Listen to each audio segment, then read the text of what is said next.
Hello everyone, welcome to my channel where we talk about things we love like gaming, shows, and anime. Raiden, God of Thunder and Lightning. You know, this is the first time anyone ever got to play as a god in a video game.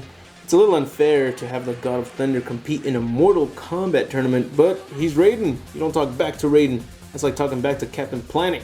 He'll turn you into a fucking tree.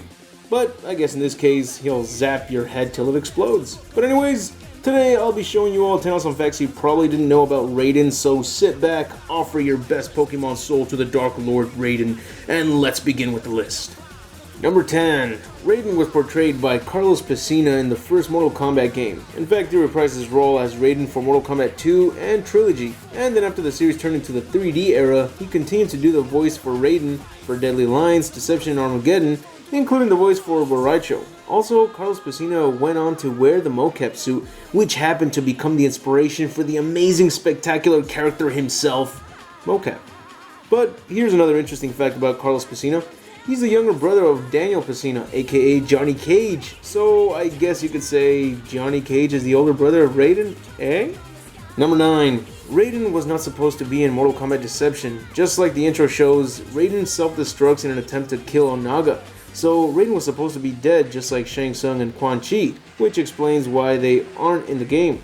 But just like Deadly Alliance, Fusion was supposed to replace Raiden, but since many fans complained yet again, Raiden was kept in the storyline, but only this time he would be known as Dark Raiden.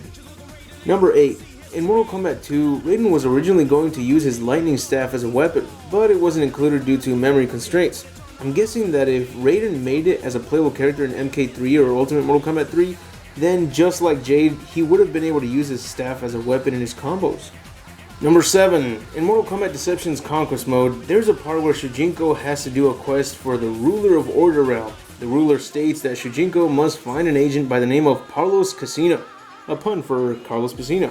Quite the tribute for a fellow employee who portrayed the God of Thunder. Number 6. In Mortal Kombat Trilogy, Raiden's sprite and his original sprite was taken from his appearance in Mortal Kombat 1 and 2. However, the Versus screen for Raiden doesn't have Carlos Pesina portraying Raiden. Raiden is instead portrayed by Sal DeVita, who played the role of Nightwing, Cyrax, Sector, and Smoke for MK3, Ultimate MK3, and Trilogy, and then even went out to portray Scorpion in Mortal Kombat Mythology's Sub-Zero. Number 5. In Mortal Kombat 9, if you choose Raiden's alternate costume, which is Dark Raiden, his electric teleportation will be red instead of white.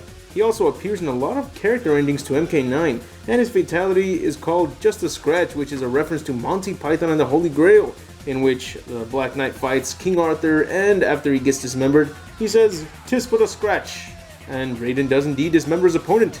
Very good, Lord Raiden. Very good. Number 4. Raiden made a playable guest character appearance in the game's Unreal Championship 2, NFL Blitz, and NBA Jam Tournament Edition, which also had the Fresh Prince of Bel-Air and Bill Clinton. This is the only game where Bill Clinton can ball up with the God of Thunder himself.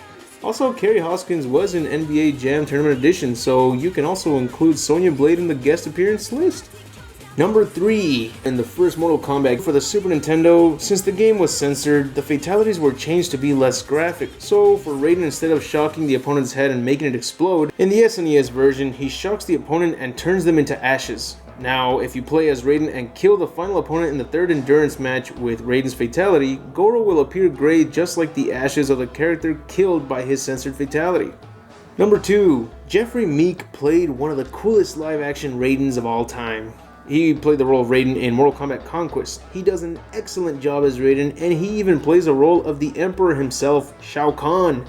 What a twist! Number 1. In Mortal Kombat vs. DC Universe, Raiden's ending is quite the interesting one. After the interdimensional conflict had ended, Raiden returned to Earthrealm but quickly discovered that exposure to his homeworld's sun weakened him greatly. This implies that he has become like Ultraman, which is Earth 3's Superman, and his powers are inverted, which means that kryptonite fuels his powers, solar radiation from a yellow star weakens him. However, this ends with Quan Chi offering Raiden a mysterious jade-colored stone that would replenish his power, and in return Raiden would give his sworn allegiance to Quan Chi, and it ends with Raiden thinking about taking it or not. And with that said, that's it for the video. I hope you enjoyed it, and if so, please leave a like, share with others, and subscribe if you haven't. And don't forget to click on the little bell icon next to the subscribe button to notify you of every new video that gets uploaded to the channel. And if you'd like to support me on Patreon, check out the link in the description. Nobody does, but anyways, follow me on Twitter as well if you like to see which videos are up next. And as for now, I'll see you all tomorrow, but remember to have an awesome day.